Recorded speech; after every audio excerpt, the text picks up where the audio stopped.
अब ये बताओ आप टॉम किस लेवल से पढ़ना चाहते हैं? 0 लेवल से पढ़ेंगे, राइट? वो तो तुम नहीं कहेंगे, मैं तब भी पढ़ाऊंगा, है ना? मैं 0 लेवल नहीं पूछ रहा कहां से स्टार्ट करना है, कहां फिनिश करना है, वो तो मैं जानता हूं अच्छे से, राइट? है ना? मैं पूछना चाह रहा हूं कि आप थोड़ा सा डिफिकल्ट तरीके से पढ़ना चाहते हो या बहुत ही इजी तरीके से, या बिल्कुल देसी और महाइजी तरीके से? हाँ, तो इसलिए मेरी एक गुजारिश है डियर, हाथ जोड़ के आप सब लोगों से, कि टॉम में कोई भी डिस्टर्ब नहीं करेगा जरा सा भी। जरा सा भी अगर आपकी आवाज आई तो मैं डिस्टर्ब हो जाता हूं, ठीक है या नहीं? फुल कंसंट्रेशन बना के केवल मुझे सुनना है और बोर्ड को देखना है, राइट? और टॉम आपकी लाइफ का दी मोस्ट फेवरेट सब्जेक्ट मैं बना के छोड़ूंगा, ये मेरी गारंटी है, राइट और रॉन्ग? और आप बेटा यहाँ पे आ जाए, है ना? हंसना माना है, आज टॉम चल रहा है, हंसी गायब कर देता है, टीचर की भी और बच्चे की भी, है ना? कि टीचर को समझ नहीं आ रहा और क्या तरीका निकालूं समझाने का, है ना? चलिए, पर तो मेरे पास सब हथकंडे हैं, चिंता ना करो आप, ठीक है? जैसे कटिंग आपका दी फेवरेट बनाया मैंने, है ना? कटिंग, अब प्रोडक्शन तो ऑलमोस्ट फिनिश ही समझो आप, केवल मटेरियल साइंस बाकी है। अभी बताओ, प्रोडक्शन को क्या कोई कह सकता है कि थ्योरी सब्जेक्ट है प्रोडक्शन? बताए, एक भी लाइन आपने खाम खान लिखी हो तो यार, अब पूरा प्रोडक्शन आपने फिनिश किया है।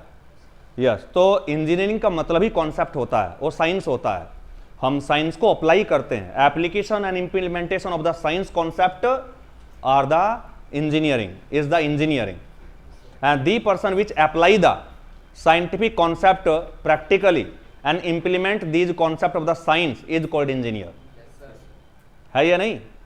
यस, तो इसलिए बहुत ही बेहतरीन तरीके से हम स्टार्ट करेंगे। चलिए सर जी, तो आप स्टार्ट करते हैं। तो जानते हैं आज हमें नया सब्जेक्ट स्टार्ट करना है जिसका नाम है Tom, and that is the theory of machine. चलिए, तो डियर, सब्जेक्ट का नाम है टॉम जो आज हम स्टार्ट करेंगे। सब्जेक्ट का नाम है टॉम जिसे आज हम स्टार्ट करने वाले हैं। अब देखो ये जो टॉम है, समझा, इसकी फुल फॉर्म क्या है? Theory of machine. तो फुल फॉर्म है sir ji theory of machine. Video से चल रही है डियर? Theory of machine. चले, तो देखो डियर, बेसिकली जो थ्योरी ऑफ मशीन आप पढ़ेंगे, ये तो सब्जेक्ट का नाम है, समझा ना? यानी यहां से ये पता चल रहा है कि सर जी एक तो टर्म है थ्योरी और दूसरी टर्म है एक मशीन। एक तो टर्म है थ्योरी, अब थ्योरी का मतलब तो थ्योरी होता है, समझा ना? और एक टर्म क्या है? मशीन, समझा ना? तो सर जी बात करें थ्योरी की, तो थ्योरी का मतलब तो थ्योरी है, और थ्योरी का मतलब कोई भी, समझा ना, लैंग्वेज की टर्म में लिखा गया, लैंग्वेज की टर्म में लिखा गया कोई भी कॉन्सेप्ट। किसी भी कॉन्सेप्ट को जब आप लिख देते हैं तो इसे थ्योरी बोलते हैं कि इसमें ये हो रहा है, वो तो थॉटिकल पोर्शन, राइट? पर ये थ्योरी जो आप बनाने जा रहे हैं, डिजाइन करने जा रहे हैं, लिखने जा रहे हैं, वो किसकी है? एक मशीन की थ्योरी है, एक मशीन की थ्योरी है। सब्जेक्ट से हमें यह पता चल रहा है, राइट? तो इसका मतलब सर जी जो ये सब्जेक्ट है, इसमें किसी भी मशीन की, हमारे पास कोई भी मशीन है सर जी, किसी भी मशीन की थ्योरी के बारे में हम यहां पर बात करने वाले हैं। थ्योरी को हम यहां पर डिस्कस करने वाले हैं कि उस मशीन की थ्योरी क्या है, समझा ना? चले, अब देखो, थ्योरी से आप ये समझ सकते हैं कि सर जी, थ्योरी से आप यहां पे ये समझ सकते हैं कि जो थ्योरी मतलब है कॉन्सेप्ट, कि जो मशीन है वो किस कॉन्सेप्ट पे काम कर रही है और क्या क्या कॉन्सेप्ट उस मशीन को बनाने में अप्लाई किए गए हैं। तो मशीन के कॉन्सेप्ट को यहां पे आप समझने वाले हैं, क्लियर और नॉट? चले, तो ये बेसिक सब्जेक्ट का मतलब है कि मशीन के कॉन्सेप्ट को हम यहां पे डिस्कस करेंगे, राइट और रॉन्ग? चले, बस केवल अभी इतना ही ध्यान रखो, समझा? क्यों? क्योंकि इतना गारंटी है प्यारे बच्चों, मशीन को जब कोई इंजीनियर बनाता है, भाई इंजीनियर तो मशीन को बनाएगा, जब कोई भी इंजीनियर किसी भी मशीन को बनाएगा बच्चों, तो वह मशीन कुछ कॉन्सेप्ट के आधार पर बनाई जाएगी। अरे बोलो यस। जैसे कि एग्जाम्पल के तौर पे मैं एक ले लेता हूं जिससे आप पॉपुलर भी हैं, जैसे कि वेंचुरीमीटर। अगर आप वेंचुरीमीटर की बात करें तो यह भी एक, समझा ना, मशीन है। वेंचुरीमीटर यह भी एक मशीन है, और इस परंतु यह मशीन बर्नौली इक्वेशन के कॉन्सेप्ट पे काम करती है। यह मशीन बर्नौली इक्वेशन के कॉन्सेप्ट पे, यस, बर्नौली इक्वेशन के सिद्धांत पर, यानी प्रिंसिपल पर या कॉन्सेप्ट पर काम करती है। अरे बोलो गुरुजी, यस, तो ऐसे ही यहां भी कहानी है, जैसे बर्नौली इक्वेशन है, समझ आ ना, ऐसे ही यहां कोई मशीन होगी, मशीन का भी कोई ना कोई अपना कॉन्सेप्ट है, जिस कॉन्सेप्ट पे वो बनाई जाएगी, और वो कॉन्सेप्ट को किसे पता होगा? इंजीनियर को, है या नहीं, जो उसे बनाने वाला है। तो पूरी कॉन्सेप्ट थ्योरी उसकी होगा। हर एक मशीन की कोई ना कोई चिट्ठी लिखी जाएगी, एक लेटर लिखा जाएगा, उस लेटर में सभी वो कॉन्सेप्ट लिखे हुए होंगे जो उस मशीन में यूज हो रखे हैं, उन्हें ही बेसिकली हमें यहां पे स्टडी करना है। तो मशीन की थ्योरी को हमें यहां पे स्टडी करना है, बोलो। और थ्योरी का मतलब पूरा कॉन्सेप्ट है, प्रिंसिपल है, सिद्धांत है, वो सब थ्योरी के अंदर आ गए। समझ आया नहीं? चलिए, तो ये पूरी स्टोरी है। तो एक छोटा सा सर जी हमें ओवरव्यू मिला कि थ्योरी ऑफ मशीन का मतलब क्या है। मशीन की थ्योरी को इस सब्जेक्ट में हम यहां पे पढ़ने वाले हैं, राइट और रॉन्ग। चलिए, अब देखो सर जी, जो ये सब्जेक्ट है, इस सब्जेक्ट का सबसे पहले समझाने स्टार्ट करने से पहले हम एक सिलेबस देख लेते हैं कि सर जी जो ये सब्जेक्ट है इसका सिलेबस क्या है और क्या क्या हम थ्योरी ऑफ मशीन में पढ़ने वाले हैं, एक नजर डाल लेते हैं हम एट ए ग्लैंस, राइट। चले, तो देखो सर जी, यहां पर बेसिकली कई चैप्टर आने वाले हैं और कई चैप्टर हमारे सिलेबस में है, टॉम में, राइट। कौन कौन से हम लिस्ट करते हैं। तो सर जी, सबसे पहला चैप्टर है ये हमारे सिलेबस में, जो सबसे पहला चैप्टर है जो हम पढ़ेंगे भी, वो है बच्चों सिंपल मैकेनिज्म। सबसे पहला चैप्टर है सिंपल मैकेनिज्म, राइट और रॉन्ग, इन्हें हम यहां पे डिटेल में पढ़ेंगे। दूसरा चैप्टर है बच्चों वेलोसिटी एनालिसिस। क्या है? वेलोसिटी एनालिसिस, समझ। दूसरा चैप्टर ये है बच्चों।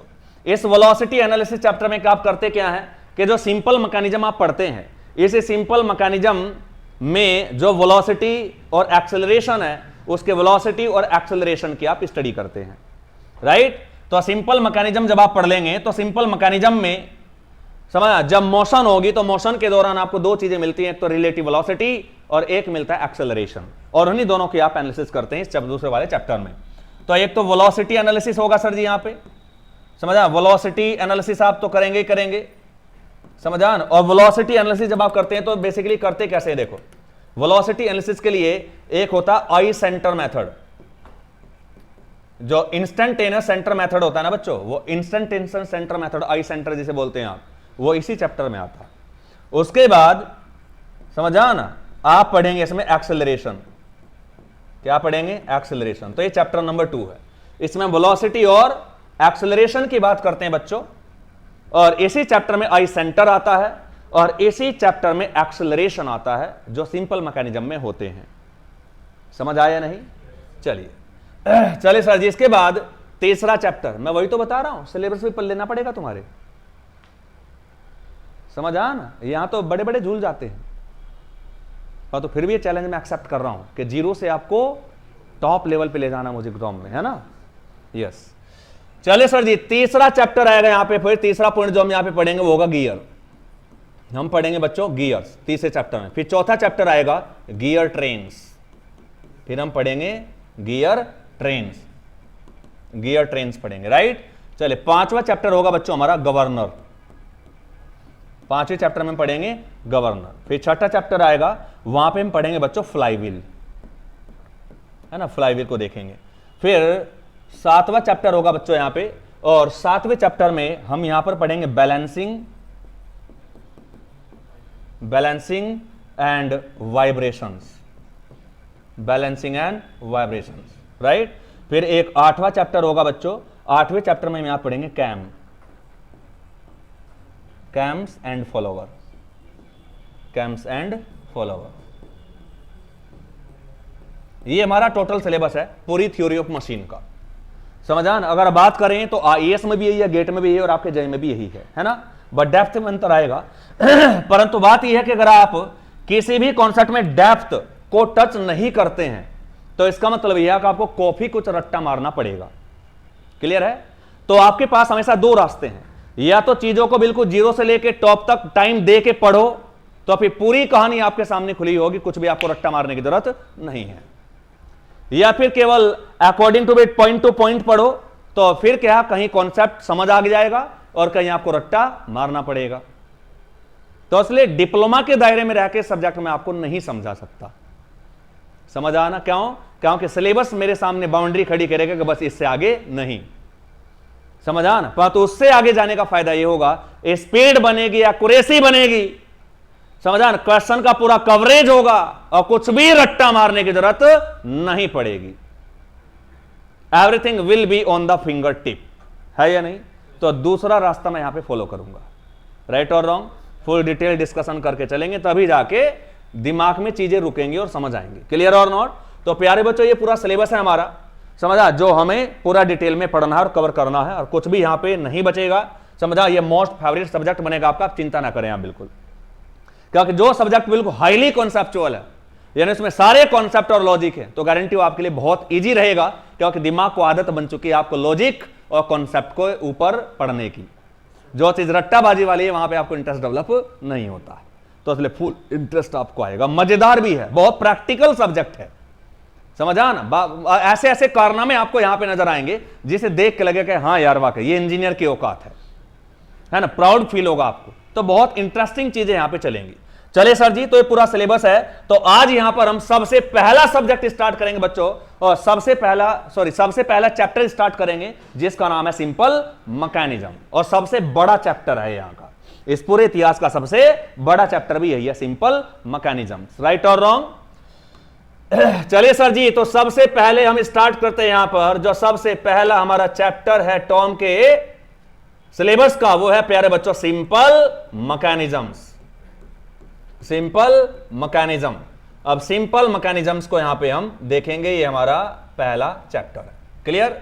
चलिए, तो देखो बच्चों, अब यहां पर सबसे पहले सिंपल तो हम जानते हैं, सिंपल तो सिंपल होता है, परंतु यहां पर एक वर्ड आया है मैकेनिज्म, एक वर्ड आया है बच्चों मैकेनिज्म, राइट और रॉन्ग?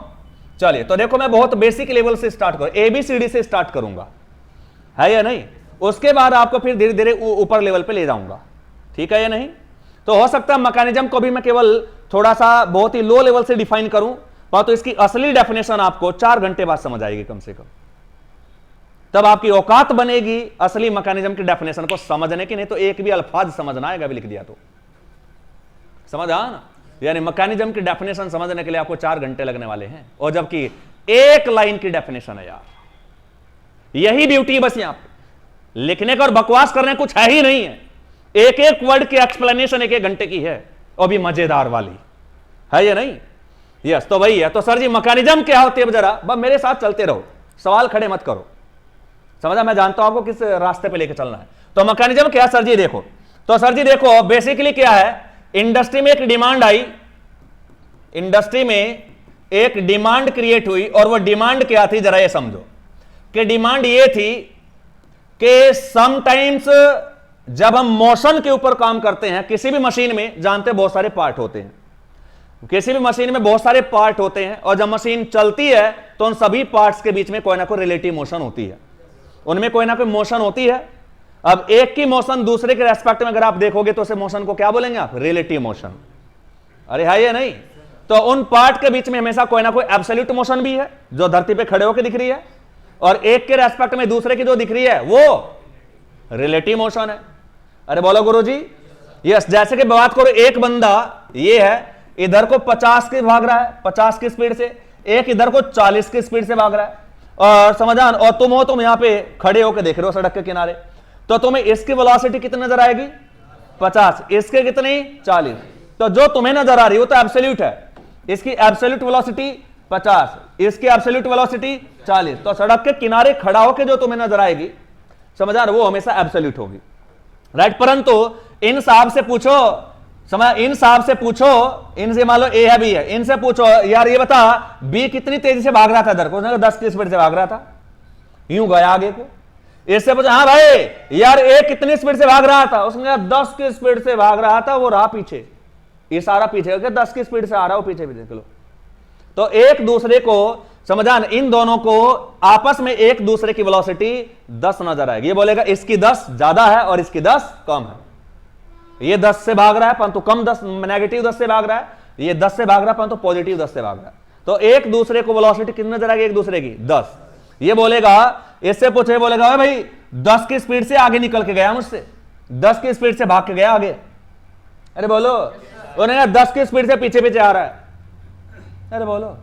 तो जो ये 10 स्पीड है वास्तव में वास्तविक स्पीड नहीं है, ना ए की ना बी की, बस इन्हें जो एक दूसरे की दिख रही है ये दिखने वाली स्पीड है, इसे कहा जाता है रिलेटिव वेलोसिटी। या रिलेटिव स्पीड, पर तो यहां पे स्पीड का मतलब मेरे वेलोसिटी से ही होगा, राइट। तो रिलेटिव वेलोसिटी क्या है कि जब दोनों चीजें आपस में मोशन कर रही हों तो उन्हें एक दूसरे को, एक के रेस्पेक्ट में दूसरे की जो वेलोसिटी नजर आती है, समझा, वो रिलेटिव वेलोसिटी होती है। और खड़ा होकर, जमीन पे खड़ा होकर जो तुम्हें वेलोसिटी नजर आती है वो एब्सोल्यूट होती है, और जाने अनजाने में ज्यादातर हम एब्सोल्यूट की बात करते आए हैं, और एब्सोल्यूट वेलोसिटी का ही नाम वेलोसिटी है शॉर्ट में। तो अगर कोई वेलोसिटी की बात कर रहा है तो जाने अनजाने में आप एब्सोल्यूट वाली की बात कर रहे होते हैं, ना कि रिलेटिव की। अरे बोलो, तो यहां पर दो टर्म आएंगी, तो यहां पर होगा क्या सर जी कि यहां पर इस पूरे चैप्टर में, इस चैप्टर में या पूरा टर्म में बोल दूंगा मैं, टर्म में हम एब्सोल्यूट वेलोसिटी को फाइंड आउट करने में इंटरेस्टेड नहीं होते हैं, हम रिलेटिव वेलोसिटी की एनालिसिस करने में इंटरेस्टेड होते हैं।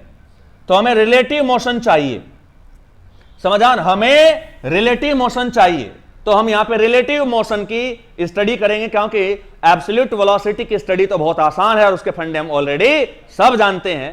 तो डिफिकल्ट क्या है रिलेटिव वेलोसिटी, तो पूरे टर्म में हम रिलेटिव वेलोसिटी की बात करेंगे इस पूरे चैप्टर के अंतर्गत, राइट और रॉन्ग। चलिए, तो यही टर्म आएंगे, एक एक टर्म पे काम करना पड़ेगा, समझा ना, तब आगे बढ़ पाओगे आप। तो इंडस्ट्री की डिमांड है सर जी, कुछ इंडस्ट्री की डिमांड कैसी है कि कभी कभी हम ये चाहते हैं कि मेरे पास एक तो होती है अवेलेबल मोशन, मेरे पास एक अवेलेबल मोशन है, समझा ना, और एक मैं जो चाहता हूं, चाहने वाली मोशन को बोलते हैं डिजायर्ड मोशन। तो ये दो प्रकार की मोशन आती हैं, समझा, कहां, टर्म में। तो ये दो प्रकार की मोशन होती है, एक तो अवेलेबल मोशन और एक डिजायर्ड मोशन, और इनकी जरूरत भी पड़ती है इंडस्ट्री में। इंडस्ट्री में हमें बहुत ही जरूरत भी पड़ती है प्यारे बच्चों इन मोशन की। अब अवेलेबल मोशन कौन सी है सर जी, मान लो अगर आपके पास कोई भी मशीन है ना, अगर मैं प्यारे बच्चों किसी भी मशीन की बात करूं तो चाहे कोई भी मशीन हो, हर एक मशीन को चलाने के लिए कोई ना कोई एक डिवाइस चाहिए, जो डिवाइस उस मशीन के जितने भी पार्ट हैं उन सभी पार्ट को आपस में ऑपरेट करेगी और उनके बीच में रिलेटिव मोशन को पैदा करेगी, तब जाके वह काम कर पाएंगे, राइट और रॉन्ग। और इसी डिवाइस समझा ना, जो ये डिवाइस है, इसी डिवाइस को बोलते हैं मेन डिवाइस। यही मेन डिवाइस है जो पूरी मशीन को संचालित करेगी, राइट और रॉन्ग।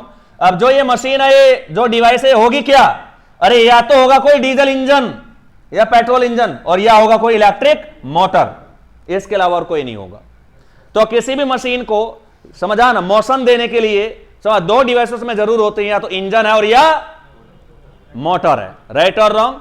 चलिए प्यारे बच्चों, जैसे मैं बात करता हूं जेसीबी, जेसीबी सबने देखी होगी, जैसे में बहुत सारे पार्ट होते हैं, पर तो उसमें एक डिवाइस है इंजन, होता है या नहीं, इंजन को बाहर निकाल लो, समझा, उसका जो डंपर है, जो आर्म है, मिट्टी खोदने का जो डंपर है, क्या मिट्टी खोद पाएगी वो, क्या वो यूं चल पाएंगे जो एलिमेंट है, क्या डंपर उठ जाएगा ऊपर नीचे, समझा ना। तो काम तो किससे करती है जेसीबी, काम किससे करती है, एक तो सूंड सी होती है वो यूं, एक तो ये एलिमेंट है उसका, सर जो मिट्टी में जाता है, मिट्टी खोदता है, उठा के भरता है कहीं, और ये डंपर सा होता है।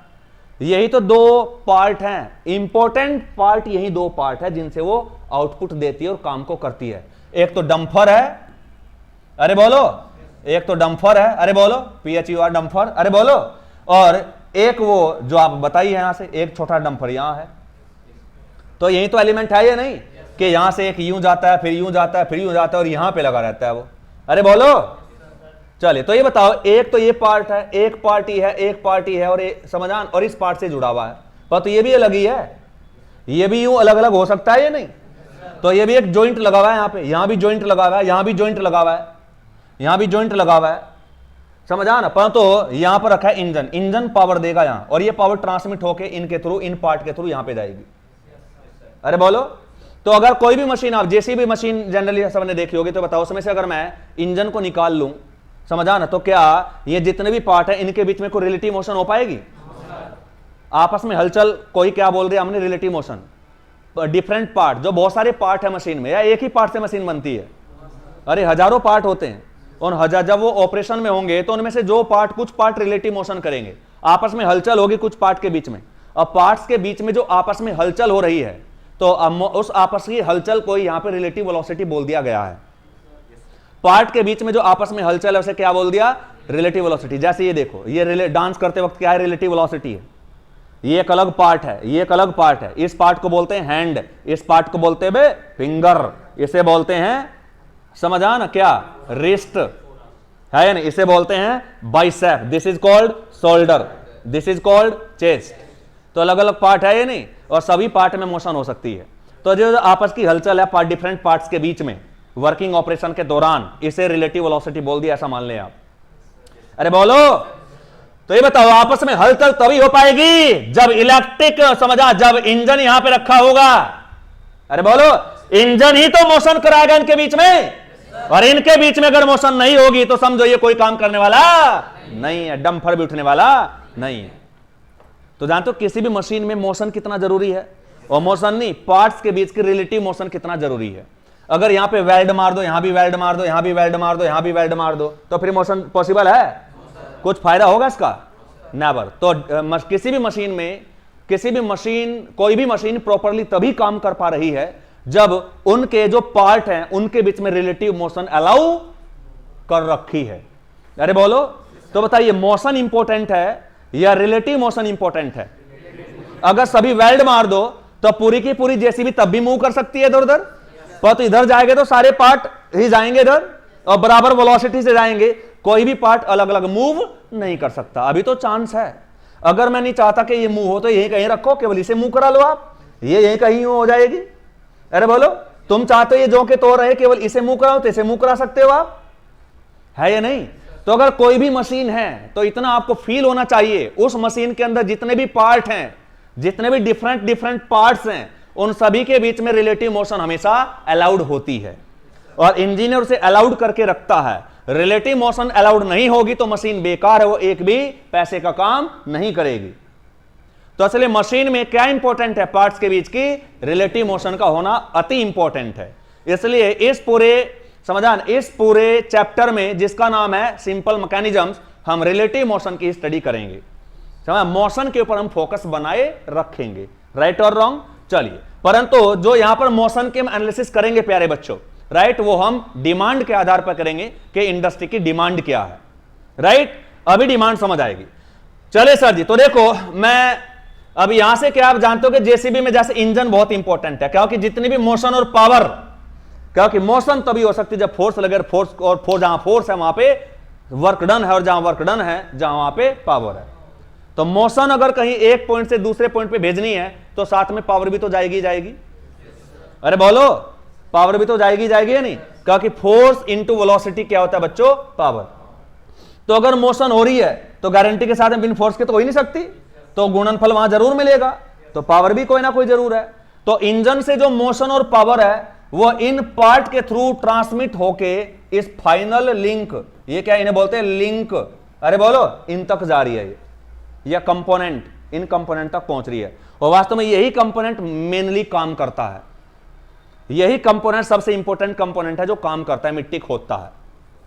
अरे बोलो गुरुजी, या किसी मकान को ढाता है, किसी भी चीज को तोड़ने फोड़ने के लिए जो फोर्स लगाता है वास्तव में तो यही एलिमेंट लगाता है ना। पर तो इसके पास पावर आती कहां से, इंजन से इन पार्ट के थ्रू ट्रांसमिट होके आती है। तो पावर तो तभी मूव कर पाओगे जब मोशन होगी, बिना मोशन के आप पावर को ट्रांसमिट नहीं कर पाओगे, क्योंकि पावर में वेलोसिटी आता है। तो जहां मोशन नहीं हो रही है वहां पे पावर का कोई नामो निशान नहीं होगा, और वहां पे पावर का नाम भी ना ले आप। अरे बोलो, अरे देखो गधोबे, 8वीं क्लास में भटक जाते हो तुम, क्या टर्म पढ़ोगे तुम, खाक नहीं समझ आ रहा तुम्हें, बताता फोर्स इंटू वेलोसिटी। ये फोर्स इंटू वेलोसिटी ही तो गुण, मान लो फोर्स तो लगाया, मोशन हुई नहीं, तो मोशन नहीं तो वेलोसिटी जीरो, तो पावर कितनी है वहां पे, जीरो, वहां पावर का नाम ही ना ले आप। तो जहां मोशन है वहां पावर है, तो अगर पावर ट्रांसमिट करनी है एक जगह से दूसरी जगह है तो मोशन का तो होना तय है। तो इसलिए मशीन के पार्ट्स के बीच में रिलेटिव मोशन जरूर होगी, और रिलेटिव मोशन अगर होगी तभी मोशन और पावर दोनों ट्रांसमिट होंगी, और वो करना जरूरी नहीं। तो जेसीबी या कोई भी मशीन, जैसे जेसीबी खराब हो जाएगी, रिलेटिव मोशन अगर पार्ट के बीच में नहीं दिया तो पावर ट्रांसमिट ना हो पाएगी, मोशन भी ट्रांसमिट ना हो पाएगी। अरे बोलो, तो इसलिए फिर जेसीबी ना रहेगी, उसे किसी भी एप्लीकेशन में यूज नहीं किया जा सकता। तो इसलिए दुनिया की चाहे कोई भी मशीन हो बच्चों, वो मशीन हमेशा डिफरेंट पार्ट से मिलकर बनी होगी और उसके अंदर जितने भी पार्ट हैं उनके बीच में वो किसी जॉइंट के द्वारा जुड़े हुए होंगे, सुटेबल जॉइंट के द्वारा आपस में जुड़े हुए हैं डिफरेंट डिफरेंट पार्ट्स, और ऑपरेशन के दौरान उन सभी डिफरेंट पार्ट्स के बीच में एक रिलेटिव मोशन होती है और उसी रिलेटिव मोशन के दौरान मोशन और पावर ट्रांसमिट होती है एक जगह से दूसरी जगह। अरे बोलो, और तभी जाके मशीन अपनी फंक्शनैलिटी को परफॉर्म कर पाती है और हमें फायदा पहुंचा पाती है। राइट और रॉन्ग? यस। अब किसी भी मशीन में जो डिफरेंट पार्ट्स यूज होते प्यारे बच्चों, इन्हें यहां पर टेक्निकल भाषा में लिंक कहा जाता है। क्या कहा जाता है? लिंक कहा जाता है। अरे बोलो, तो बहुत सारे लिंक्स यहां पे हो सकते हैं। राइट और रॉन्ग? तो इन्हें क्या बोलेंगे? पार्ट बोलना बंद करो, क्या है? लिंक। और किसी भी मशीन में बहुत सारे लिंक हो सकते हैं। राइट और रॉन्ग? चलिए बच्चों, तो बताइए यहां तक की कहानी समझ आई? तो वही था। अब मैं बात कर रहा था कि जेसीबी में मोटर कितना इंपॉर्टेंट है, क्योंकि जो इंजन रखा हुआ है, जेसीबी में जो इंजन रखा हुआ है वही एक इनपुट डिवाइस है और इंजन के पास में एक इनपुट मोशन है और आउटपुट मोशन कहां जा रही है? समझा? जो डंपर मिट्टी खोदने वाला है वो एक ऐसा पार्ट है जिसके ऊपर आउटपुट मोशन जा रही है, और मोशन जा रही है तो पावर तो साथ में जा ही रही होगी। अरे बोलो, क्योंकि मोशन मतलब वेलोसिटी जा रही है, तो फोर्स के बिना थोड़ा ही वेलोसिटी होती है, तो फोर्स तो होगा ही होगा, तो गुणनफल जा ही रहा है। अगर कोई चीज मूव कर रही है तो फोर्स तो उसके ऊपर, फोर्स का इफेक्ट तो है ही है उसके ऊपर, तो इसका मतलब पावर भी ट्रांसमिट हो रही है। राइट और रॉन्ग? और यही काम है किसी भी मशीन का। ये एक बेसिक सा कॉन्सेप्ट है, थोड़ा फील करते चलना, धीरे धीरे हम अंडरस्टैंडिंग को और तकड़े लेवल पे ले जाएंगे। चलिए, तो यहां से एक चीज आपने सीखी है कि हमारे पास कोई भी मशीन हो, अगर उसे मोशन देनी है, केवल मैं मोशन की बात करूंगा, क्योंकि अगर मोशन ट्रांसमिट कर रहे हो तो पावर तो अपने आप हो ही जाएगी। तो इसलिए बताइए, समझा? मैं मोशन पे अगर फोकस कर लूं तो जहां वेलोसिटी है वहां पावर तो है ही है।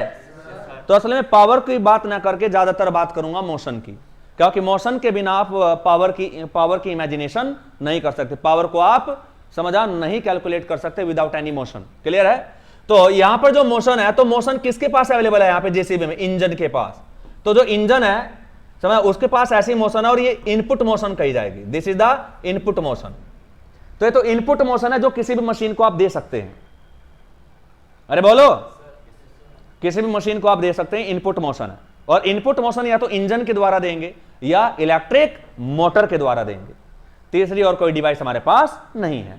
परंतु यार एक बार बताओ आप, अगर मैं आपसे कहूं तो इंजन और मोटर इन दोनों के पास में इनपुट मोशन तो होती है, परंतु ये मोशन होती कौन सी है? भाई इंजन के पास भी एक सैफ्ट होती है और इलेक्ट्रिक मोटर में भी एक सैफ्ट होती है, और जब इन्हें स्टार्ट किया जाता है तो केवल सैफ्ट घूमती है, इन दोनों की सैफ्ट घूमती है। उस सैफ्ट को अगर आटा चक्की के साथ में कपल कर दिया तो आटा चक्की भी घुमा देंगे और आपका आटा भी पीस देंगे। तो आटा चक्की में बहुत सारे पार्ट हैं, उन सभी पार्ट को रिलेटिव मोशन किसने दी? मोटर ने या फिर इंजन ने।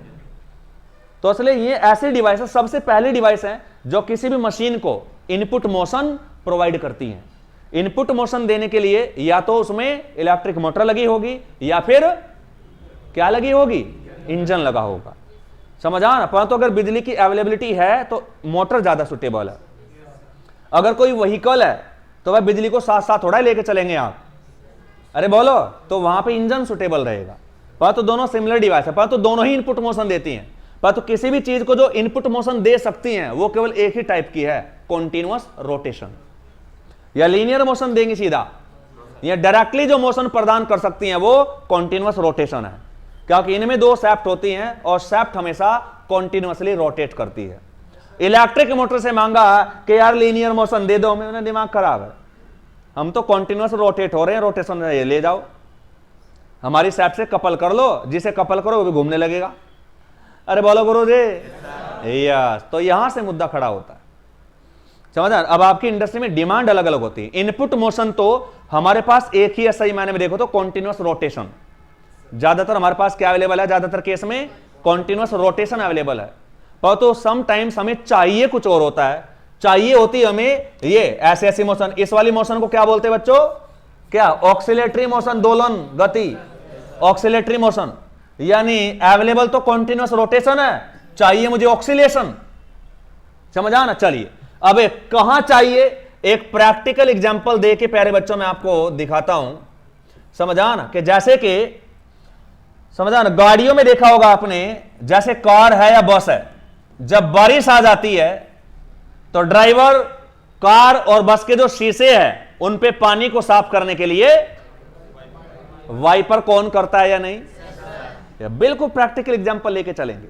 वाइपर तो सबने देखा है, चले, परंतु वो करता क्या है, बटन दबाता है और बटन दबाते ही वाइपर यूं यूं यूं यूं या वाइपर यूं घूमता है। अरे बोलो, तो वाइपर कैसी मोशन कर रहा है बच्चों? Oscillatory motion. और वास्तव में अगर वाइपर बटन दबाने के बाद वाइपर चले ही ना, वहीं का वहीं पड़ा रहे, यूं वो यूं यूं हो ही ना, तो तुम क्या कहोगे? इसका मतलब खराब हो गया सिस्टम। तो चाहत क्या है? मान लो बस समझ, चाहत क्या है? मान लो सपोज है बटन दबाने से, तो देखो जो बस में वाइपर आपने लगा रखा है, उस वाइपर को, वो तो एक एलिमेंट है, ये केवल एक एलिमेंट है प्लास्टिक का जो बना हुआ है, नीचे गद्दा सा लगा हुआ है इसके, इस एक सिंगल एलिमेंट को आप वाइपर बोल रहे हैं। क्या बोल रहे हैं? वाइपर। तो इस एक सिंगल एलिमेंट को आप वाइपर बोल रहे हैं। समझा ना? जो यूं होता है, यहां पे हिंज होता है, अरे बोलो हिंज होता है, इसके परिता यूं यूं इधर इधर को ऑक्सीलेटरी मोशन करता रहता है, इसे बोल रहे हैं वाइपर। तो एक सिंगल एलिमेंट है, तो इसे यूं यूं चलाने के लिए, इसे ऑक्सीलेटरी मोशन देने के लिए कोई ना कोई पूरा अरेंजमेंट आपको चाहिएगा। वो बटन दबाने का कमाल नहीं हो वास्तव में, वो इंजीनियरिंग का कमाल है। जब बटन दबाते तो देखो सर जी, अगर ये वाइपर अगर मोशन मूव कर रहा है, अगर ये मोशन कर रहा है, तो इसके पास खुद से मोशन थोड़ा ही आई है, इसे मोशन देने के लिए कुछ ना कुछ डिवाइस आपने लगाई होगी, और वह डिवाइस क्या होगी? इलेक्ट्रिक मोटर या फिर इंजन। समझा? पर तो अगर वहां पे देखो तो एक छोटी सी इलेक्ट्रिक मोटर लगी रहती है बस में, समझा ना? एक छोटी सी मोटर होती है इलेक्ट्रिक मोटर, और डीसी मोटर होती है। इंजन करंट बनाता ही है, डायनमो लगाता है इसमें, तो वहां से इंजन जो करंट बना रहा है, डायनमो लगा हुआ है इसमें, डायनमोमीटर, अरे बोलो, तो वहीं से करंट ले लेता है। तो छोटी सी मोटर लगी होती है और उल्टी से लगी होती है, गिलास सा होता है एक छोटा सा, अरे बोलो। तो इसलिए जब बटन दबाया तो देखो कहानी क्या है, जब बटन दबाया ड्राइवर ने, तो वास्तव में एक छोटी सी मोटर ने घूमना चालू किया। तो मोटर ने घूमा, क्योंकि अवेलेबल मोशन केवल वही है, उसके अलावा कोई और ऐसी डिवाइस ही नहीं है जहां से मोशन ले सके। तो मोटर ने घूमना चालू किया, तो मोटर के पास तो कॉन्टिन्यूअस रोटेशन था, तो समझा ना? पर तो तुम्हें कॉन्टिन्यूअस रोटेशन नहीं चाहिए, तुम्हें तो इस, समझा ना, इस एप्लीकेशन में तुम्हें चाहिए क्या? ऑक्सीलेशन। पर तो मोटर आपको ऑक्सीलेटरी मोशन नहीं दे सकती। ऑक्सीलेटरी मोशन कोई भी डिवाइस हमारे पास ऐसे अवेलेबल नहीं है जो डायरेक्टली ऑक्सीलेटरी मोशन हमें दे सके। समझा ना? गिनती की 2 डिवाइस हैं, और दोनों में मैं एक ही मानता हूं, कॉन्टिन्यूअस रोटेशन अवेलेबल है बस। पर तो कॉन्टिन्यूअस रोटेशन नहीं चाहिए मुझे, यहां पे चाहिए क्या? Oscillatory motion. तो गारंटी है सर जी, फिर अवेलेबल कौन सी है? अवेलेबल तो है रोटरी मोशन, और अच्छा बोलो कॉन्टिन्यूअस रोटेशन। नहीं तो ऑक्सीलेटरन भी जो होते हैं ना, वो भी रोटेशन ही होते हैं, ये आधे अधूरे रोटेशन है। अगर यही वाइपर यूं घूम जाए तो ये भी रोटेशन है, पर पूरा नहीं घूम रहा है ना, कुछ डिग्री इधर जाता है फिर वापस हो जाता है, तो ये आधे अधूरे रोटेशन ही होते हैं ये भी। यानी आधे अधूरे रोटेशन को बोल दिया जाता है ऑक्सीलेशन। अरे बोलो यस, नहीं तो ये भी एंगुलर मोशन है और ये भी एंगुलर मोशन कर रहा है ना? तो हमारे पास कॉन्टिन्यूअस रोटेशन अवेलेबल है, तो मुझे तो ऑक्सीलेशन चाहिए। तो गारंटी प्यारे बच्चों, ये काम खामखा होने वाला नहीं है। अरे बोलो, इसके लिए आपको कुछ ना कुछ जुगाड़, अरे बोलो कुछ ना कुछ जुगाड़ बीच में लगाना पड़ेगा, और ये जुगाड़ इस काम को पॉसिबल कराएगा कि जुगाड़ के एक साइड तो कनेक्टेड होगी मोटर, और जैसे ही बटन दबाओगे मोटर घूमेगी, और इस जुगाड़ को जो मोटर है ये कॉन्टिन्यूअस रोटेशन देगी इस जुगाड़ को। तो जुगाड़ ऐसा जुगाड़ है कि इस कॉन्टिन्यूअस रोटेशन को कन्वर्ट कर देगा ऑक्सीलेशन में, और कन्वर्ट करके चुपके से दे, ओए ओए ले फटाफट कर काम फटाफट, है या नहीं? तो इसका जो बीच का जुगाड़ है, समझा ना, इसने कॉन्टिन्यूअस रोटेशन को कन्वर्ट कर दिया है ऑक्सीलेटरी मोशन में, यानी एक प्रकार के मोशन को कन्वर्ट कर दिया है दूसरे प्रकार की मोशन में। परंतु यह काम वास्तव में किसने करके दिखाया? अवेलेबल मोशन को डिजायर्ड मोशन में कन्वर्ट कर दिया है। किसने? जुगाड़ ने। इसी बीच में जो जुगाड़ लगा जाता है, इसी जुगाड़ का नाम होता है मैकेनिज्म। अरे बोलो, क्या नाम होता है? मैकेनिज्म। राइट और रॉन्ग? और यहां पे अगर बस में देखें तो इसी मैकेनिज्म को आप वहां पे वाइपिंग मैकेनिज्म बोलते हैं। क्या? Wiping mechanism. तो बस में या कार में या ट्रेन में वाइपिंग मैकेनिज्म लगी होती है। और वाइपिंग मैकेनिज्म में एक इलेक्ट्रिक मोटर लगा होता है जो कॉन्टिन्यूअस रोटेशन देता है मैकेनिज्म को। तो मैकेनिज्म ऐसे बना रखी है। अबे जुगाड़ कहते हुए अच्छे लगेंगे यार, बोलो। तो असली क्या है, समझ आया ना? ये मैकेनिज्म ऐसी है कि कॉन्टिन्यूअस रोटेशन को कन्वर्ट कर देगी ऑक्सिलेटरी मोशन में। और ये किसने बनाई है? इंजीनियर ने। राइट और रॉन्ग? चले, कैसे करेगी एक थोड़ा सा आइडिया हम यहां पे लेना चाहेंगे। राइट और रॉन्ग? तो थोड़ा सा आइडिया लेना चाहेंगे डियर कि इस काम को यह मशीन किस तरीके से कर सकती है। राइट और रॉन्ग? चलिए तो देखते हैं जरा कि ये इस काम को किस तरीके से करेगी।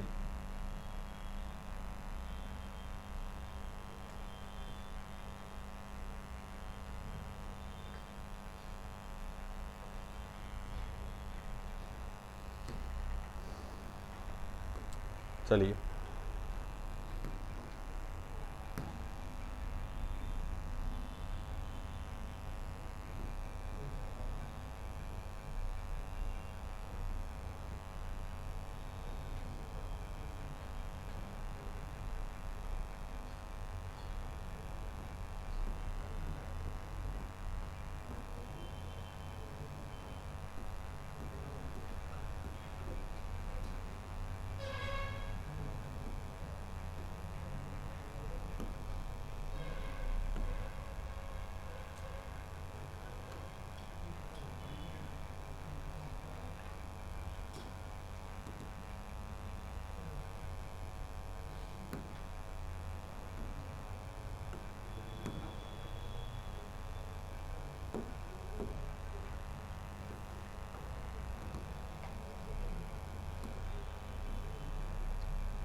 One minute please.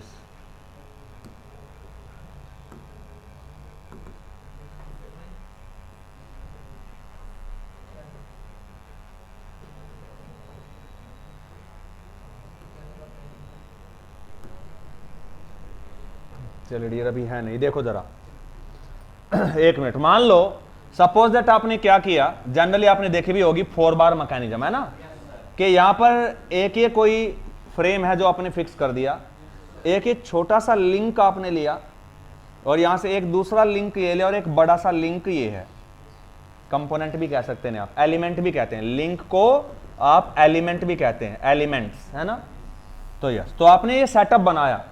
तो यहां पर एक हिंज जॉइंट लगाया, यहां भी एक हिंज जॉइंट लगाया। इन्हें आगे चल के हम टेक्निकल नाम देंगे। हिंज जॉइंट है, हिंज जॉइंट है।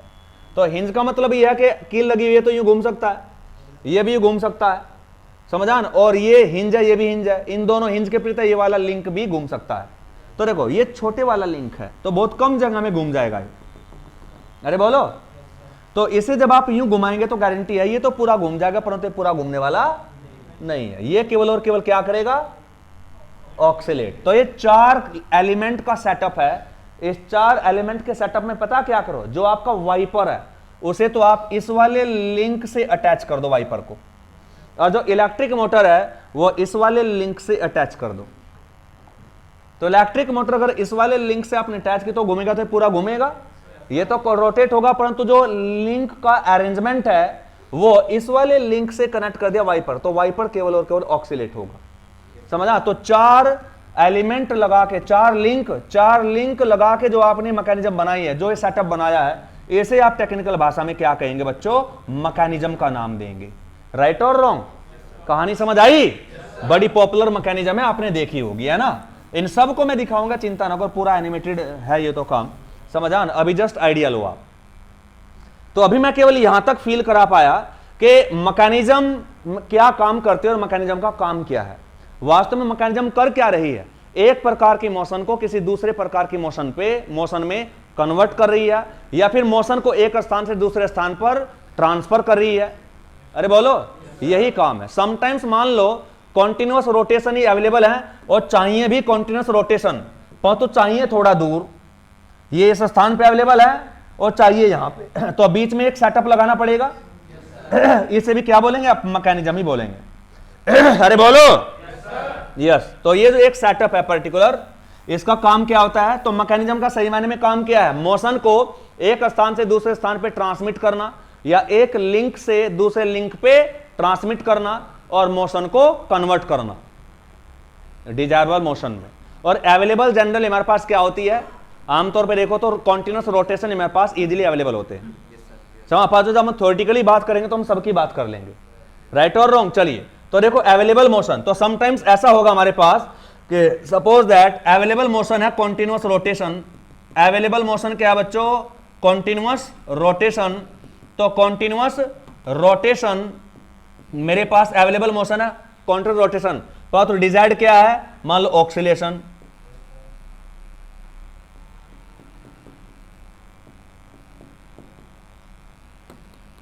डिजायर्ड क्या है, ऑक्सीलेशन।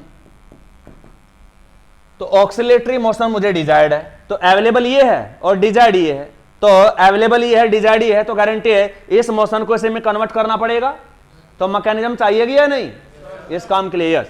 और समटाइम्स क्या होगा कि उल्टा भी, मान लो रेसिप्रोकेटिंग मोशन मेरे पास, रेसिप्रोकेटिंग मोशन अवेलेबल है, रेसिप्रोकेटिंग मोशन अवेलेबल है, पर डिजायर्ड कौन सी है, continuous rotation.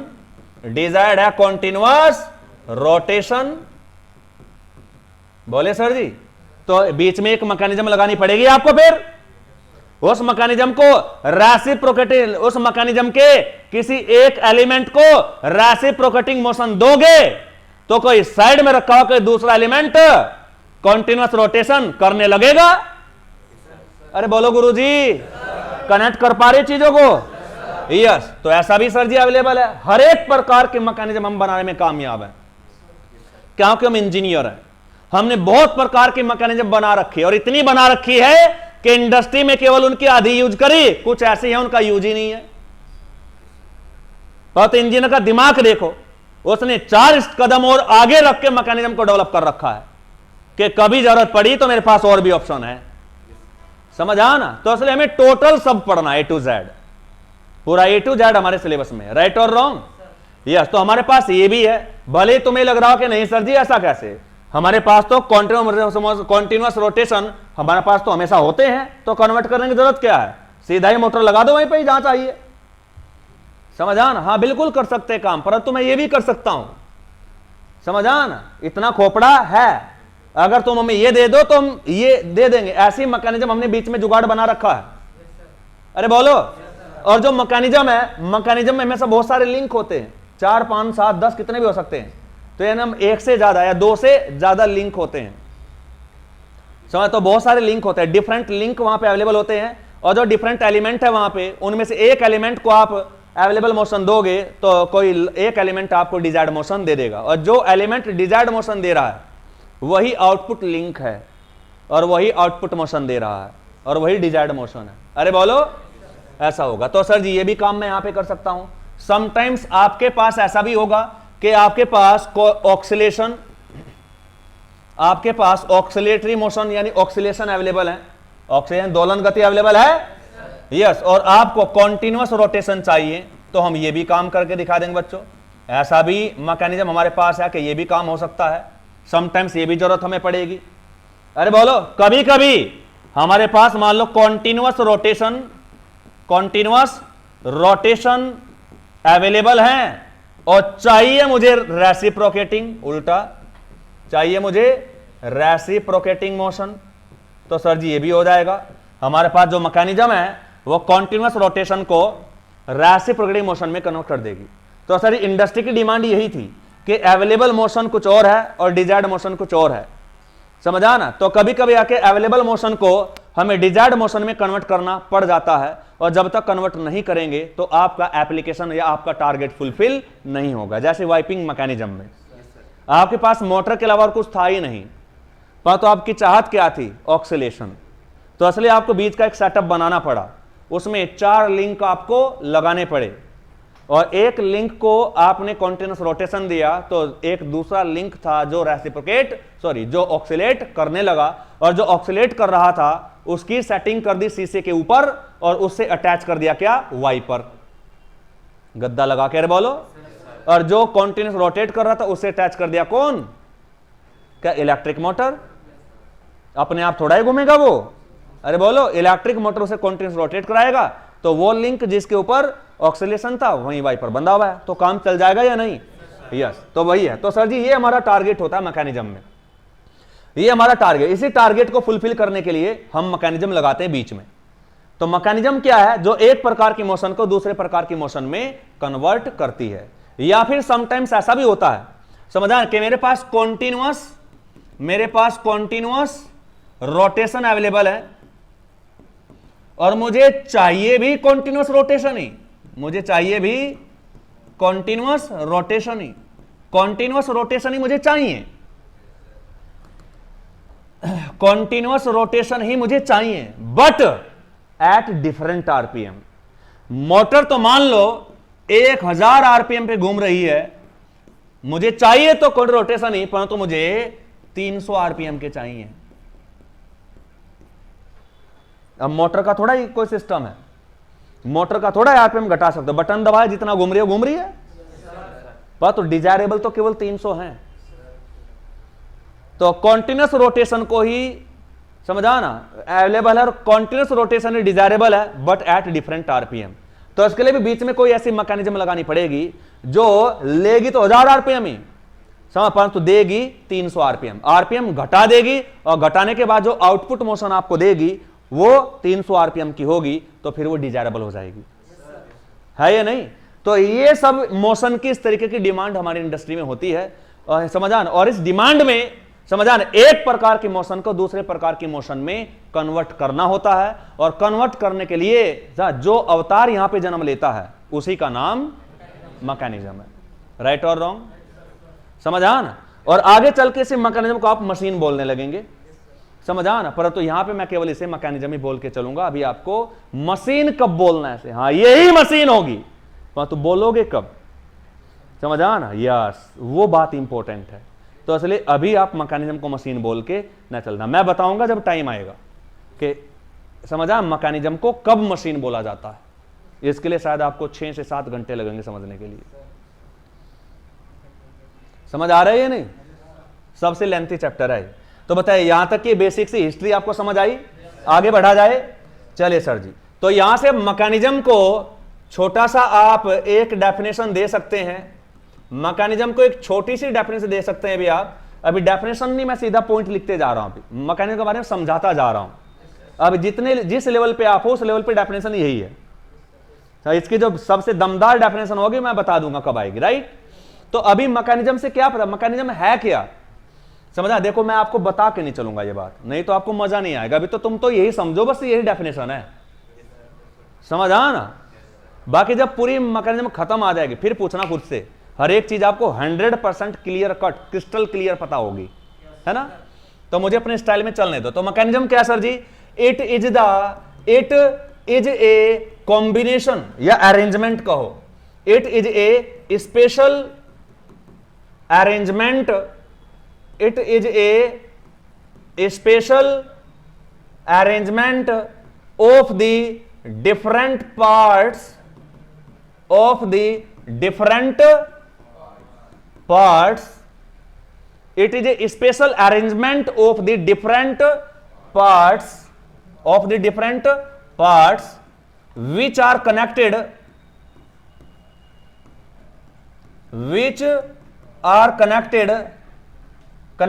in a particular, which are connected in a particular manner, which are connected in a particular manner and can convert and can convert the one type of motion, can convert the one type of motion into the other type of motion, into the other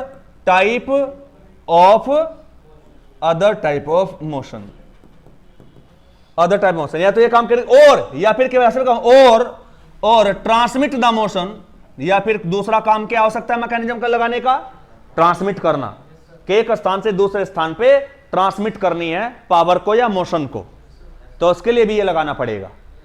तो दोनों काम के लिए यही है, motion convert करनी है तो भी यही है, ट्रांसमिट करनी है तो भी लगाई जाती है, दोनों पर्पज के लिए यूज किया जाता है। परंतु मोशन ट्रांसमिट करना इतना बड़ी बात नहीं है और कोई इतनी इंटेलिजेंट बात नहीं है।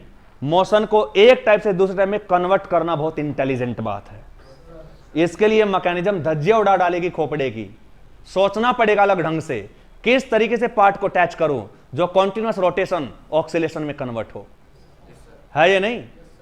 ट्रांसमिट करना तो वही अवेलेबल है, वही रोटेशन थे, रोटेशन ही ट्रांसमिट करना है, 1000 आरपीएम था, 1000 ही आगे पहुंचाने हैं, तो कोई आसानी से कर देंगे इस काम को आप।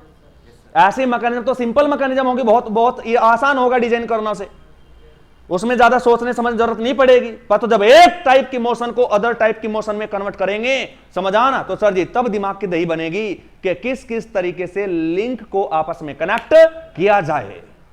जो एक लिंक को अगर कॉन्टिन्यूअस रोटेशन दे दूं तो लास्ट वाला लिंक ऑक्सीलेट ही करे, इसके लिए ज्यादा दिमाग लगाना पड़ेगा और यही पॉइंट ऑफ इंटरेस्ट है, इसलिए ज्यादातर तवज्जो यहीं तक इसी वाली डेफिनेशन को दी जाएगी। अरे बोलो, तभी मैकेनिज्म को लोग मैकेनिज्म बोलेंगे, हाँ भाई वाकई स्पेशल चीज है। अरे बोलो, फील हो रहा है ना कुछ? यस, तो इसलिए क्या, परंतु लिखना तो दोनों पड़ेगा, उसे भी मैकेनिज्म ही कहते हैं। तो टाइप ऑफ मोशन और transmit the motion from one point, from one place to another place भी हो सकेगा, from one point to another point, ये भी काम करता है मैकेनिज्म। अनदर पॉइंट, बताइए बच्चों, ये यहां तक की कहानी समझ आई है नहीं? यस, ये एक बेसिक लेवल पे डेफिनेशन है, इसकी जो स्टैंडर्ड डेफिनेशन मैकेनिज्म की वो आगे आएगी, अभी बेसिक चालू हो रहा है समझना, राइट और रॉन्ग। चले सर जी, ये तो बेसिक से मैंने लिखी है, इसकी जो स्टैंडर्ड डेफिनेशन है, जो बढ़िया डेफिनेशन है वो आगे ही आएगी, समझा ना। अभी तो जस्ट मैंने बेसिक लेवल पे समझाने के लिए आपको बता दिया कि मैकेनिज्म क्या है, जिसके सहारे में आगे बढ़ पाऊं, है ना। चलिए, तो मैकेनिज्म हमने समझ लिया सर जी क्या है, दो ही टारगेट है, या तो मोशन को कन्वर्ट करता है, अरे बोलो, कन्वर्ट करता है, या फिर मोशन को ट्रांसमिट करता है, या मोशन को ट्रांसमिट करता है, राइट और रॉन्ग। कभी कभी बोलेंगे कि पावर को ट्रांसमिट करता है, कि पावर को ट्रांसमिट करता है, कभी कभार, समझान, मैं ये भी बोल सकता हूं, तो घबराएं ना और ना ज्यादा चकित हों, समझान, क्योंकि जब मोशन ट्रांसमिट हो रही है तो पावर तो साथ में होगी। अरे बोलो, तो चकित होने वाली बात नहीं है, पर तो ज्यादा तवज्जो मैं मोशन को दे रहा हूं, क्योंकि मोशन को कन्वर्ट करना ज्यादा डिफिकल्ट काम है, पावर को ट्रांसमिट करना है अगर मेरा टारगेट था, ये काम आसानी से कर सकता हूं मैं, इसमें मुझे ज्यादा सोचने समझने की जरूरत नहीं पड़ेगी। दिमाग लड़ाना वहां पड़ेगा जब एक प्रकार की मोशन को दूसरे प्रकार की मोशन में आप कन्वर्ट करेंगे। बोलो सर जी, यस, तो इसलिए इसी के ऊपर हमारा पूरा फोकस रहेगा, समझा ना। पावर ट्रांसमिट करना कोई बड़ी बात नहीं है, बेल्ट एंड पुली है, गियर्स हैं, सिंपल सा मैकेनिज्म इनके लिए हो सकता है, जैसे गियर मैकेनिज्म, जो गियर ट्रेन है वो गियर मैकेनिज्म ही है। अरे बोलो, यस, तो बताइए यहां तक की बात समझ आ रही है या नहीं? चलिए, तो सर जी ये पूरी स्टोरी थी, समझा ना। हमने अब तक केवल और केवल मैकेनिज्म क्या होती है केवल ये देखा है, आई होप बेसिक सी डेफिनेशन आपको समझ आई होगी, राइट। चलिए, तो देखो अब सर जी थोड़ा सा अलग लेवल पे चलते हैं, समझा ना, अब कुछ अदर डिस्कशन है। तो देखो सर जी, अब अगर मैं आपसे पूछूं, अगर कोई भी मैकेनिज्म आप बनाओगे, समझा ना, तो आप जानते हैं कि कोई भी मैकेनिज्म अगर आप स्टडी करोगे तो किसी भी मैकेनिज्म को बनाने के लिए आपको बहुत सारे डिफरेंट लिंक चाहिएंगे, यानी डिफरेंट पार्ट्स चाहिएंगे या नहीं? अरे बोलो, डिफरेंट पार्ट्स चाहिएंगे या नहीं?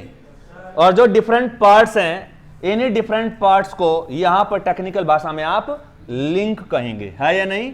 तो जो डिफरेंट पार्ट्स आप यूज करेंगे मैकेनिज्म बनाने के लिए, उन्हें यहां टेक्निकल भाषा में काइनेमेटिक लिंक कहा जाएगा। काइनेमेटिक लिंक कहा जाएगा या लिंक्स।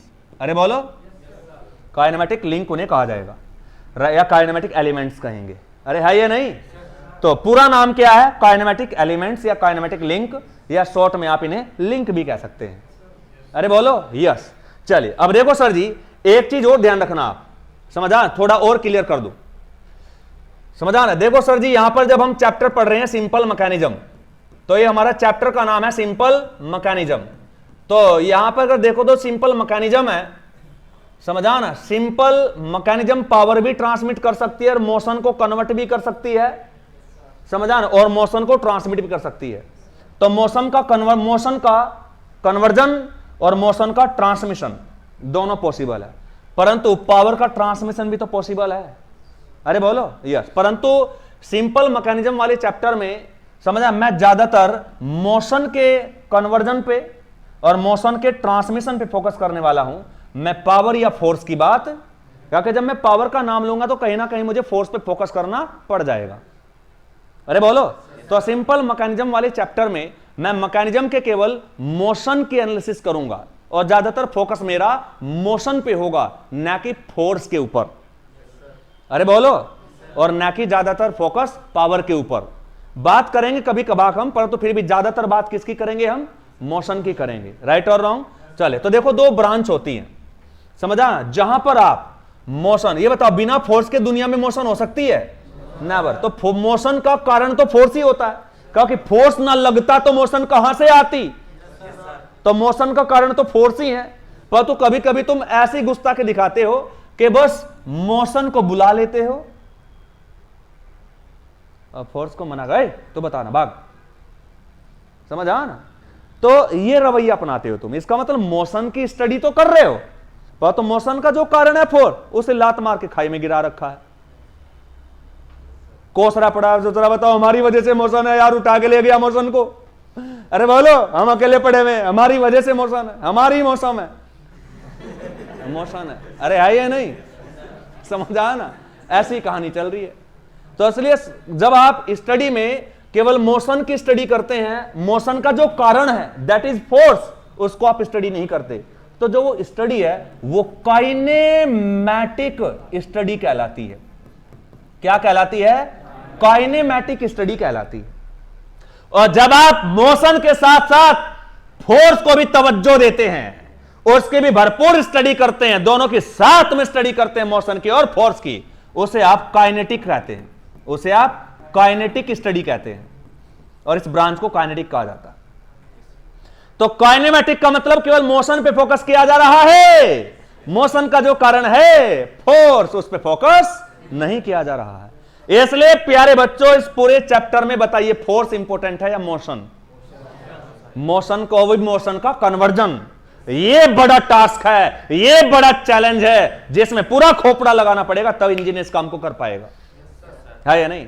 इसलिए इस पूरे चैप्टर में मोशन ही ज्यादा इंपॉर्टेंट है। इसलिए यहां पर काइनेमेटिक वर्ड हर चीज के आगे लगाना बहुत ही सुटेबल होगा। इसलिए इनको लिंक नहीं, काइनेमेटिक लिंक कहा गया है, क्योंकि जब ये आपस में रिलेटिव मोशन करेंगे तो मेरे लिए रिलेटिव मोशन इंपॉर्टेंट होगा, इन पे लगने वाला फोर्स इंपॉर्टेंट नहीं होगा। तो इस पूरे चैप्टर में केवल और केवल मोशन की ज्यादातर स्टडी हम करेंगे, यहां पे फोर्स का जिक्र ना ही होगा। अरे बोलो गुरुजी। और यही डिफिकल्ट काम भी है, यही डिफिकल्ट काम भी है मोशन की स्टडी। और मोशन की स्टडी में एक प्रकार की मोशन को दूसरे प्रकार की मोशन में कन्वर्ट करना, तो किसे कन्वर्ट करना? मोशन को। तो घुमा फिरा के बात तो मोशन की हो रही है, चाहे बात ट्रांसमिट होने की हो या कन्वर्ट होने की हो, अबे बात तो मोशन की है। तो मोशन का ही मौसम है, अरे है ये नहीं, इस पूरे चैप्टर में। तो असली काइनेमेटिक वर्ड आपको फ्रीक्वेंटली यहां पे देखने को मिलेगा, काइनेमेटिक, काइनेमेटिक, और काइनेमेटिक का मतलब study of motion only. We are focusing on the motion mainly. अरे बोलो गुरुजी। यस, जहां फोर्स की बात होगी वहां से हटाना पड़ेगा, वहां इसकी जगह काइनेटिक लिखना पड़ेगा। अरे बोलो यस। तो सर जी अब समझ आ ना, तो जितने भी डिफरेंट पार्ट यहां पे आपने यूज किए हैं, उन डिफरेंट पार्ट की आप लिंक बोलते हैं, तो उनका पूरा नाम क्या रखा? Kinematic link. अरे बोलो, आगे चल के तो मैं इस मैकेनिज्म को भी काइनेमेटिक मैकेनिज्म बोलने लगूंगा, क्योंकि इस मैकेनिज्म के केवल मोशन की स्टडी की जा रही है कि मोशन कन्वर्ट कर रही है, पर तो कैसे कर रही है, कितनी कर रही है, समझ आ ना? वैल्यू क्या है मोशन की, डिफरेंट डिफरेंट लिंक की। तो यही बात करूंगा मैं, पूरी मैकेनिज्म के मोशन की बात करूंगा। तो इसलिए अगर मैं कभी कभी नाम ले लूं काइनेमेटिक मैकेनिज्म, तो आपको बुरा नहीं लगना चाहिए। अरे बोलो, समझ आ रहा है ना सर जी? अब बुरा मान के भी क्या उखाड़ लोगे आप, समझ आए नहीं? पर तो मानना नहीं चाहिए, बुरा ना मानना ही ज्यादा बढ़िया बात है। बताए बच्चों, पूरी स्टोरी क्लियर है? इसलिए डिफरेंट पार्ट का नाम क्या रखा? Kinematic link. तो पूरा टेक्निकल नाम या काइनेमेटिक एलिमेंट। अरे बोलो, चले सर जी, यहां तक की कहानी समझ आई? यस, चलिए। तो सर जी इसका मतलब मैकेनिज्म तुमने समझा तो दी, अब जरा ये बता दो, मैकेनिज्म का काम भी बता दिया, आइडिया भी दे दिया, अब जरा ये तो बता दो दूसरे मैकेनिज्म बनाओगे कैसे, मैकेनिज्म बनाओगे कैसे, और इनके कितने प्रकार होंगे? अरे बोलो। तो अब नेक्स्ट हेडिंग जो हमारा होना चाहिए वो होना चाहिए कंस्ट्रक्शन ऑफ मैकेनिज्म। अरे बोलो कि मैकेनिज्म की कंस्ट्रक्शन के बारे में तो आइडिया दे दो सर जी, मैकेनिज्म बनाओगे तो कैसे कैसे बनाओगे? अरे बोलो। और जो काइनेमेटिक लिंक है जो मैकेनिज्म में होते हैं, ये काइनेमेटिक लिंक कितने प्रकार के होंगे? अरे बोलो गुरुजी। यस। तो अब थोड़ा सा हम फोकस डालेंगे सर जी, हेडिंग आएगा हमारा कंस्ट्रक्शन। अब हम मैकेनिज्म के कंस्ट्रक्शन के ऊपर थोड़ा सा बात करेंगे, कंस्ट्रक्शन के ऊपर बात करेंगे। किसकी? मैकेनिज्म के कंस्ट्रक्शन के ऊपर या आपके कंस्ट्रक्शन के ऊपर। तो फिर तुम्हें लंग्स, ब्रेन, दांत, हड्डी ये पढ़ाना पड़ेगा मुझे, क्योंकि आपकी कंस्ट्रक्शन तो इनसे ही हो रखी है। फिंगर है, आंख है, नाक है, रेटिना है, कान है, फेफड़े हैं, दिल है, किडनी है, इंटेस्टाइन है। अरे बोलो। थ्रोट है, समझ आया नहीं? हेड है, खोपड़ी है, पता नहीं है या नहीं। अरे बोलो। चलिए, तो कहानी समझ आ रही है या नहीं? तो भाई ये तो मैकेनिज्म के कंस्ट्रक्शन की बात कर रहे हैं सर जी। तो सर जी जब मैकेनिज्म के कंस्ट्रक्शन की बात करेंगे तो सबसे पहला पॉइंट दिमाग में क्या आएगा? देखो क्या सर जी, एक तो ये बता दो हमें मैकेनिज्म में होगा क्या? सर जी होंगे क्या? होंगे पहले तो क्या करेंगे? इंडस्ट्री से खरीद, मार्केट से खरीद के लाएंगे क्या? Kinematic link. अरे बोलो। तो काइनेमेटिक लिंक खरीद के लाएंगे या नहीं? और बहुत सारे होंगे, कभी 4 चाहिए, कभी 5 चाहिए, कभी 6 चाहिए। अरे बोलो। जनरली 4 से कम नहीं होते, ध्यान रखना। क्या नहीं होते भी आपको खुल्लम खुल्ला पता चलेगा, अभी भाई याद रख लेना, है ना? यस। काइनेमेटिक लिंक खरीद के लाओगे आप, और शॉर्ट में यार लिंक ही बोल दूंगा में, है ना? ये काइनेमेटिक वाले ही हैं, पुराना भी है। तो लिंक खरीद के लाएंगे सर जी, खरीद को ले आएंगे ससुरा, पतने जोड़ना भी तो पड़ेगा। अरे बोलो। अब जब जोड़ेंगे बच्चों तो थूक लगा के थोड़ा ही जोड़ेंगे। अरे बोलो, समझ आया नहीं? जैसे बचपन में काम करते रहते थे, पेज फट गया, थूक लगा के जोड़ दिया। अरे आइए नहीं? तो भैया तो सर जी काइनेमेटिक लिंक जब आप खरीद के लाए तो ऑब्वियस बात है इन्हें आपस में कनेक्ट भी तो करना होगा ना, और इनको आपस में कनेक्ट करने के लिए कुछ जॉइंट चाहिए होंगे, नट हो, बोल्ट हो, या मान लो कील हो। अरे बोलो। 100 ग्राम कील ले आएंगे। अरे बोलो। जैसे कारपेंटर लाता है कि कुर्सी बनानी लकड़ी की, तो कील ठोकता है या नहीं? तो पहले कुर्सी एकदम तैयार होती है क्या ना, पहले उसके लेग पाए होते हैं, फिर पट्टे से होते हैं ऊपर, कील से जॉइंट करता रहता आपस में। तो ये भी काम वही है प्यारे बच्चों, समझा ना? आप काइनेमेटिक लिंक खरीद के ले आए, पर तो जानते हैं इन्हें जब जब आप इन्हें आपस में ज्वाइन करेंगे तो आपस में ज्वाइन करने के लिए भी आपको कुछ ना कुछ कनेक्शन चाहिए होंगे, कुछ ना कुछ स्पेशल वैरायटी के कनेक्शन चाहिए होंगे, और ये कनेक्शन परमानेंट नहीं होंगे कि वेल्ड मार दो। वेल्ड मार के तो रिलेटिव मोशन हो ही ना पाएगा। रिलेटिव मोशन नहीं हो पाएंगे तो फिर जब मोशन ही नहीं हो पा रहे तो कन्वर्ट होने की तो बात ही ना करें आप। अरे बोलो। तो इसलिए प्यारे बच्चों यहां पर काइनेमेटिक लिंक को ज्वाइन करने के लिए स्पेशल कनेक्शन आपको देने पड़ेंगे। स्पेशल क्यों कहा? क्योंकि ऐसे स्पेशली होंगे जो रिलेटिव मोशन क्लाउड करेंगे और आपस में कनेक्ट भी करके रखेंगे। अरे बोलो, तो कनेक्शन देने, स्पेशल कनेक्शंस देने पड़ेंगे या नहीं? अब प्यारे बच्चों, जो स्पेशल कनेक्शन आप दोगे, समझा ना, जो स्पेशल कनेक्शन आप दोगे, वास्तव में कनेक्शन करेंगे क्या? एक लिंक ये है, एक लिंक ये है, दोनों को यहां पे क्या कर देंगे? कनेक्ट कर देंगे। अरे बोलो, कनेक्ट कर देंगे। और कनेक्ट करने के बाद क्या कर देंगे? यानी मेरी नजर में देखो तो दो एलिमेंट को जन्म जन्मांतर के लिए आपस में बांध देंगे, जैसे पंडित जी आपको बांध देता है। अरे बोलो, किसी फीमेल के साथ में आग जला के, अरे बोलो, चक्कर कटवा के, है नहीं, और बैंड बजा के, होल बैंड बजेगा तुम्हारा, है ना, फिर आग लगाई जाएगी, फिर चारों तरफ चक्कर कटाए जाएंगे पूरे साथ, है या नहीं? तब जाके साथ मिलेगा, है या नहीं? चलिए, तो वही काम है। तो पागलो, जो यहां पे कनेक्शन आप दे रहे हो, तो वो दो लिंक को आपस में कनेक्ट कर रहा है या नहीं? अबे जोड़ा बना रहा है ना, जोड़ा, और जोड़ा का मतलब पेयर बना रहा है ना। अगर कोई भी जॉइंट, अगर कोई भी कनेक्शन आपने दिया, तो कनेक्शन देने के बाद गारंटी क्या बनेगा? पेयर बनेगा। समझा ना? समझा ना? अब देखो बच्चों, इसलिए स्पेशल कनेक्शन अगर आप देंगे तो ये कनेक्शन वास्तव में लिंक के बीच में क्या बनाएंगे? पेयर बना देंगे। इसलिए यहां पर जो एक स्पेशल कनेक्शन है, या स्पेशल जॉइंट भी कह सकते हैं आप, इन्हें काइनेमेटिक पेयर या काइनेमेटिक जॉइंट कहा जाता है। क्या कहा जाता है? काइनेमेटिक, अरे बोलो, काइनेमेटिक पेयर, या फिर काइनेमेटिक, या फिर काइनेमेटिक जॉइंट्स कहा जाता है। अरे बोलो, तो काइनेमेटिक पेयर या काइनेमेटिक जॉइंट, ये ऐसे एक तरह कनेक्शन है, समझा, जो दिए जाते हैं लिंक को आपस में कनेक्ट करने के लिए। अरे बोलो गुरुजी। तो सर जी देखो, दो चीज है, जब भी मैकेनिज्म का कंस्ट्रक्शन करोगे तो गारंटी दो चीज चाहिएगी। एक तो एक काम करो, ये काइनेमेटिक पेयर घर ला के रख लो अपने, समझा ना, ये काइनेमेटिक पेयर्स घर ला के रख लो आराम से।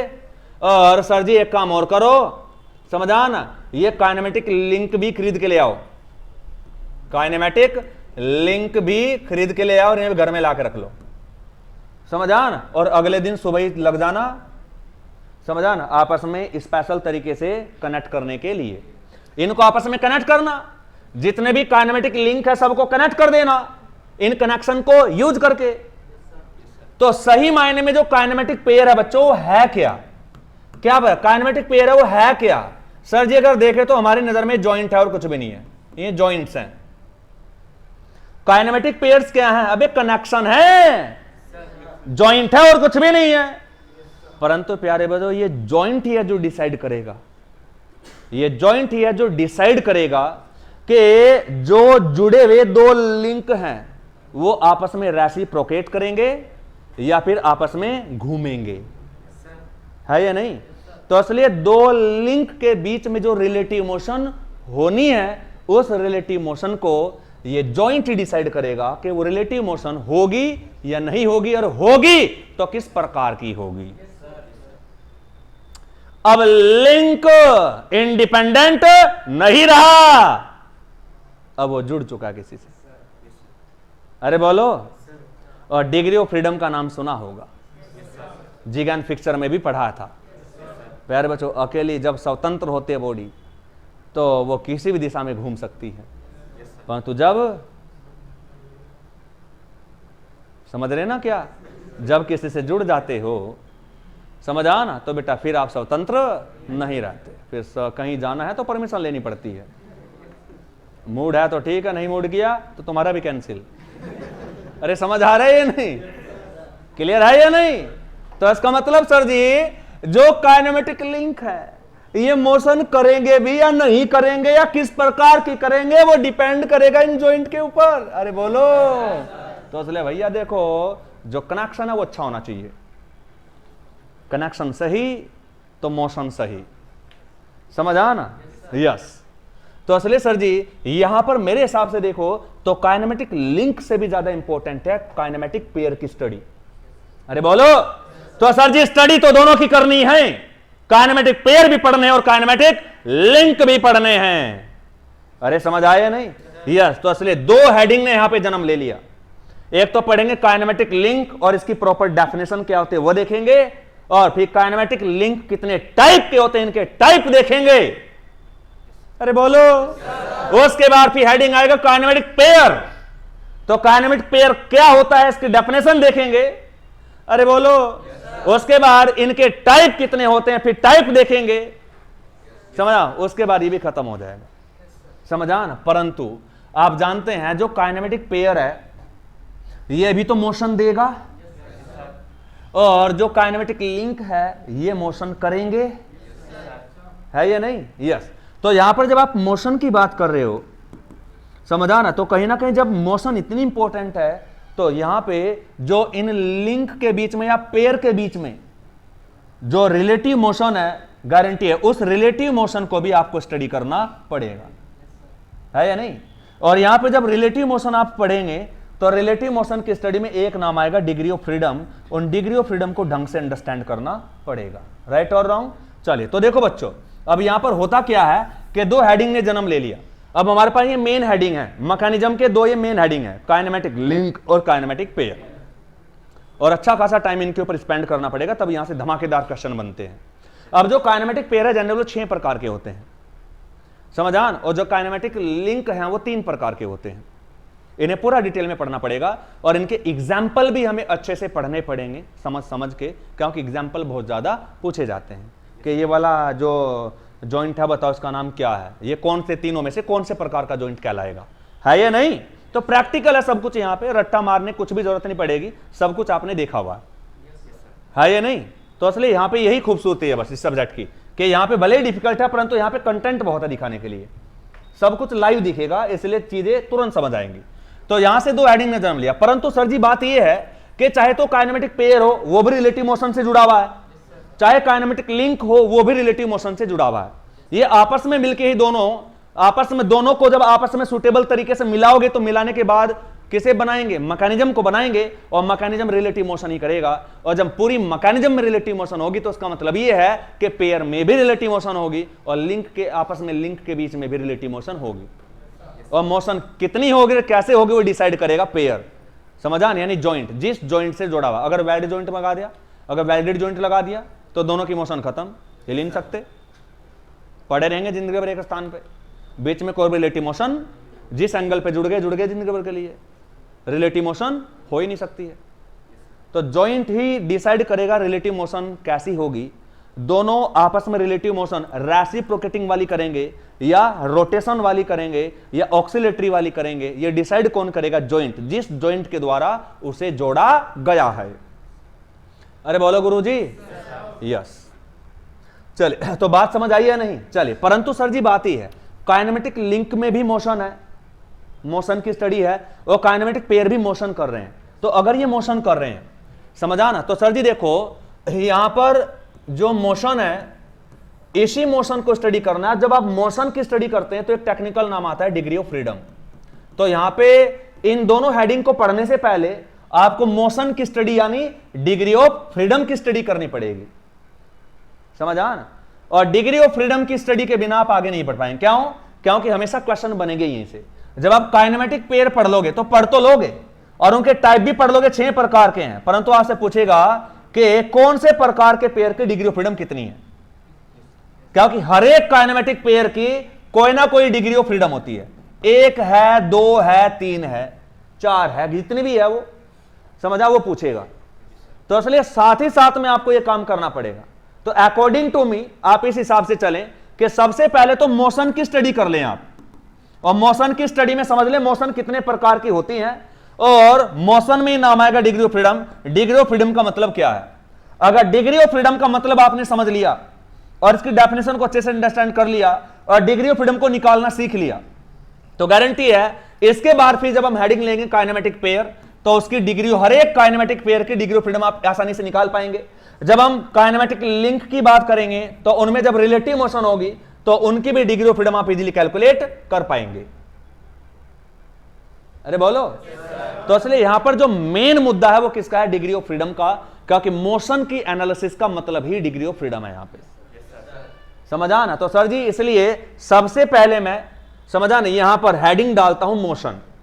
तो मोशन को समझते हैं कि जो पहला चैप्टर है सिंपल मैकेनिज्म, इसमें मोशन किस तरीके से होती है, उस पूरे रवैये को समझते हैं और उसी के बाद फिर हम आगे बढ़ेंगे। समझा ना? डिग्री ऑफ फ्रीडम पे और काइनेमेटिक लिंक पे और काइनेमेटिक पेयर पे और इनके टाइप पे। राइट और रॉन्ग? चलिए।